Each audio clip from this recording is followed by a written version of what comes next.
Have you ever wondered about the differences between liberalism and realism? And have you ever watched a training video on YouTube about assumptions? First, liberalism. Hey, could you present yourself? Hi, I'm Liberalism. And can you read these assumptions, please? Of course. The first one is, are states the only actors? No. I believe that individuals, MNCs, IOs are also important in the international level. Is the international system community-based? Of course, we believe in cooperation. Third one, do you believe in increasing profit of one state at all costs of another? No, like I can compare this to Wilson's 14 principles, especially in the third one where he says that to create a general association of nations that's so good to create cooperation and no guns. Fourth one, disarmament for self-security. Of course, like I already mentioned, cooperation is better. And the fifth one, states are rational actors. No, actually they aim up for absolute gain. And now, realism. Hey, can you introduce yourself? Hey, I am Realism. And can you read some assumptions, please, for us? Yeah, for sure. So, the first one. States are the only actors at the international level? Yeah, of course. According to Realism, the international system is anarchical in nature. Again, there's no anything bigger than the state, so if anything is bigger than the state, there's no one above them. So, it's anarchical. Increase the profits of one state at the cost of the loss of another.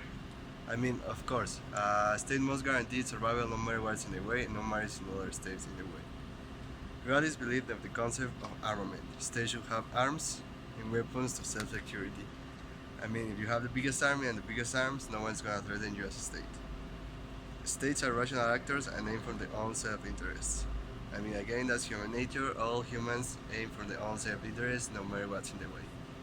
And now to be more clear, a case study. A perfect example of the main principles that we mentioned about realism and liberalism will be the 2003 Iraq War. Here we saw that the US invaded Iraq for many reasons, none of which were clearly specified. At first, it was to disarm Saddam of his weapons of mass destruction, but after the revelation that Iraq had no weapons of mass destruction, Saddam suddenly became a dictator, and the invasion was for the spread of democracy. In the words of the famous French Enlightenment's political philosopher, Jean-Jacques Rousseau, the Iraqi nation was forced to be free. But on the consensus of most of the critics that looked at the reasoning behind the war, it was because the US has concerns regarding its security following the 9/11 attacks. They felt that these terrorist groups may be getting too powerful, and so they had to be removed. This clearly exemplifies the issue of survival and egoism. The state here is in fear that the opposing state is challenging it, and so it must be dealt with. There were also interests in the region regarding the oil that Iraq possessed, and so it can also be argued it was an issue of absolute gain rather than one of power and fear of opposition. These are in clear upkeep with the classical realism argument of the reasoning behind war.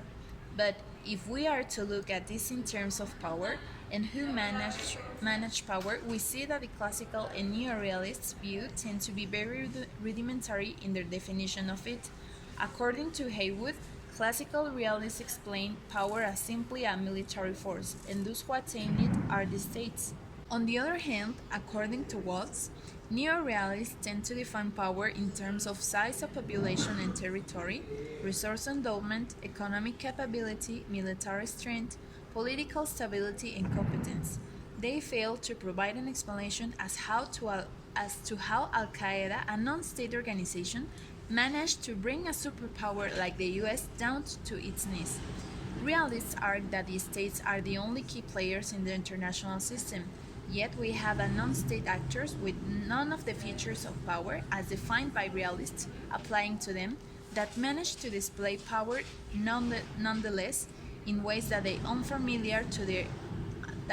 unfamiliar to the realist argument, clearly presenting a weakness in the realist theory. Liberal internationalists support the war as a part of democracy promotion, and they understand liberalism more generally as essentially an idealistic agenda for the improvement and elevation of international life. Liberal internationalists hold a diagnosis of security vulnerability that emphasizes violence interdependence, the threat posed by weapons of mass destruction in the hands of revisionist states and terrorist organizations as a dangerous new form of interdependence.